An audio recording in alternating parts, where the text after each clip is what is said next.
حضرت قاضی ضیاء الدین صاحب قاضی کوٹھی رضی اللہ عنہ، آپ ضلع گوجرانوالہ میں احمدیت قبول کرنے والے سب سے پہلے بزرگ تھے۔ آپ 1885 میں حضرت اقدس کی خدمت میں قادیان حاضر ہوئے۔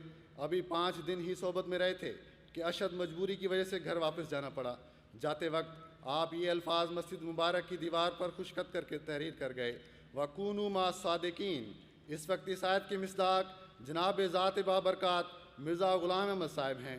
یہ حقیر 5 روز تک ان کی خدمت میں رہ کر فیض یاب ہوتا رہا اور ہر روز اپنے ایمان میں ایک تازہ نور مشاہدہ کیا۔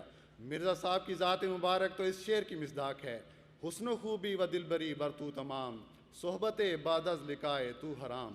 یعنی حسن و خوبی اور دلبری تجھ پر ختم ہے اور تیری ملاقات کے بعد کسی اور کی صحبت حرام ہے۔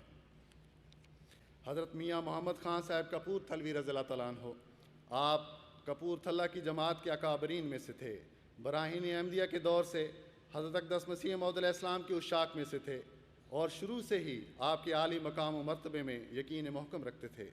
بشیر اول کی وفات پر جب لوگوں نے ٹھوکر کھائی تو آپ نے حضرت مسیح موعود علیہ السلام کی خدمت میں لکھا: اگر ہماری ساری اولاد مر جاتی اور بشیر جیتا رہتا تو ہمیں کچھ بھی غم نہ تھا، لوگوں کو ٹھوکر نہ لگتی۔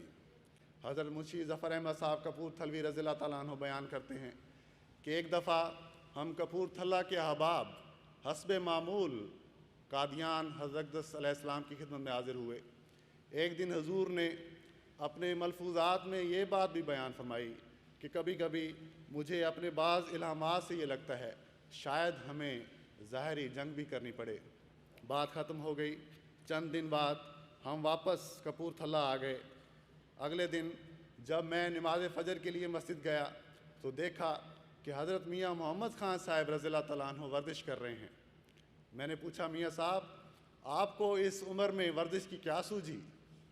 آپ نے فرمایا: منشی صاحب، کیا آپ نے سنا نہیں کہ حضور علیہ السلام نے کیا فرمایا ہے؟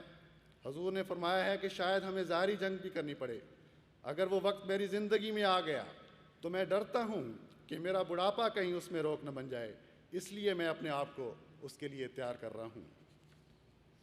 حضرت مولوی عبد الکریم صاحب سیالکوٹی رضی اللہ عنہ پہلے ایک عرصے تک سر سید احمد خان کے معتقد تھے اور ان کے زیر اثر نیچری خیالات کے ہو گئے تھے، لیکن حضرت مسیح موعود علیہ السلام کی بیعت کے بعد روحانیت اور تقویٰ کی ایک عمدہ مثال بن گئے۔ آپ نے ایک مرتبہ حضور علیہ السلام کے مقام و مرتبے کے متعلق حضور علیہ السلام کو لکھا: اے میرے مرشد، میرے آقا مسیح موعود، اللہ تعالیٰ کا سلام تجھ پر ہو۔ تیرے طفیل سے ہم نے خدا کو، قرآن کو اور حامل قرآن کو پایا۔ ہاں، تیرے ہی ذریعے سے ہم خدا تعالیٰ کی سنتوں اور ایام سے واقف ہوئے۔ تیرے ذریعے سے ہم نے تقویٰ اور طہارت کی راہوں کی دقائق کو معلوم کیا۔ اگر تو نہ آتا تو ہم عام مشرکانہ خیالات و عقائد کے لوگ ہوتے، یا ایک گونگے، لنجے، بے زور، بے قدرت، بے زبان اور ایک گوشے میں بیٹھے ہوئے خدا کے نیچریوں کی طرح ماننے والے ہوتے۔